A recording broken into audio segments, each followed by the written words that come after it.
శివ, సదాశివ, నాయన నీ మీద పడుతున్న నీరంతా ఆకాశ గంగ అనుకుంటున్నావేమో.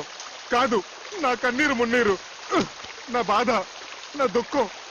ఇందు నాకు దక్కలేదన్న విరహస్త్రువులు, ఇందు లేని జీవితం, ఒకపడి లేని తాంబోలో, నీళ్లు రాని కార్పొరేషన్ పంపు. అబ్బే అసలు నువ్వు లేవు. ఎస్పీ బాలసుబ్రహ్మణ్యం గారు నీ మీద పాడిన పాటలన్నీ వేస్ట్, దండగా.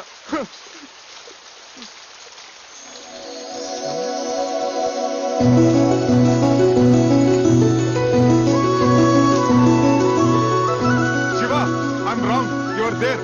నువ్వు ఉన్నావు. తల్లిదండ్రులను ఎదిరించి ఇందు నాతో రావడానికి సిద్ధపడిందంటే you are definitely there. SPB గారి పాటలు అన్ని గ్రేట్. గంగాతరంగ రమణీయ జటాకలాపం, గౌరీ నిరంతర విభూషిత వామాభాగం, నారాయణ ప్రియమనంగ మదాపహారం, వారాణసీపురపతిం భజ విశ్వ.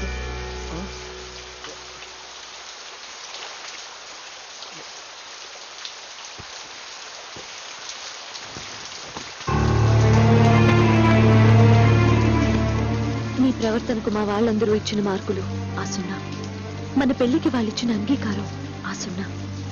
ఇదంతా బాధ్యత ఎరగని నీ పోకడకు, నీ తల బిరుసుకు, నీ సమాధానాలకు వాళ్ళిచ్చిన బహుమానం ఆ సున్నా.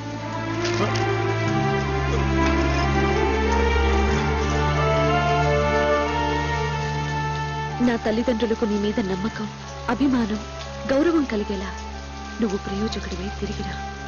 నన్ను నీ దాన్ని చేసుకో. అంతవరకు నీ కోసం ఎదురు చూస్తూ ప్రతి వారం అందుకు గుర్తుగా శివయ్యకు దూరం కడతాను. కట్టిన అయ్యే చెయ్యి ఆశీర్వదిస్తుందనే ఆశతో నీకోసం ఎదురు చూస్తూ ఉంటాను.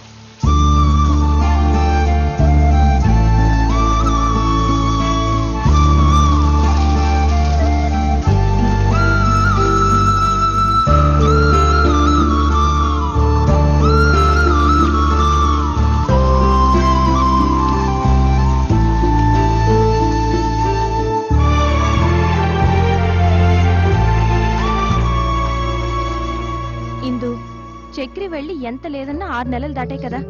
ఇప్పటి వరకు ఒక కబురు లేదు, కాకరకాయ లేదు, కనీసం 5 పైసలు కార్డు ముక్క కూడా లేదు. ఇంకెందుకే అలాంటి వాడిని నమ్మేది? వాడి పాటికి శుభ్రంగా ఎవరినో సెటప్ చేసుకుని సెటిల్ అయిపోయి ఉంటాడు. నా మాట విని మర్చిపోవి. ఇన్నాళ్ళ బట్టి అడుగుతూనే ఉంది కదా మన రఘుబాబు గారి అబ్బాయి సంబంధం. అవునన్నయ్య, డాక్టర్ వంశీ గురించే కదా ఇందుని ఇద్దామని అనుకుంటున్నాగా. అదే ఆలస్యం చేయకుండా రేపు దశమి శుక్రవారం నిశ్చితార్థం ఏర్పాటు చేద్దాం అనుకుంటున్నాను. అలాగే అన్నయ్య.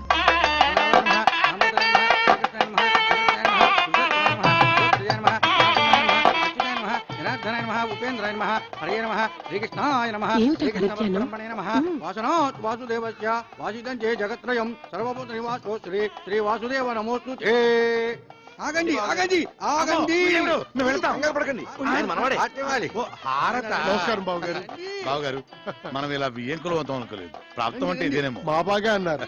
బిజినెస్ లో భాగస్వామ్యం అవటం అదో తీరు, బంధుత్వంలో భాగస్వామ్యం ఉందే అది దైవలిఖితం అంటే ఇదే అన్నయ్య. మన హిందూకి సుఖపడే యోగం ఉంది కాబట్టి ఆ గురువాయూరప్ప ఈ సంబంధం తెచ్చాడు.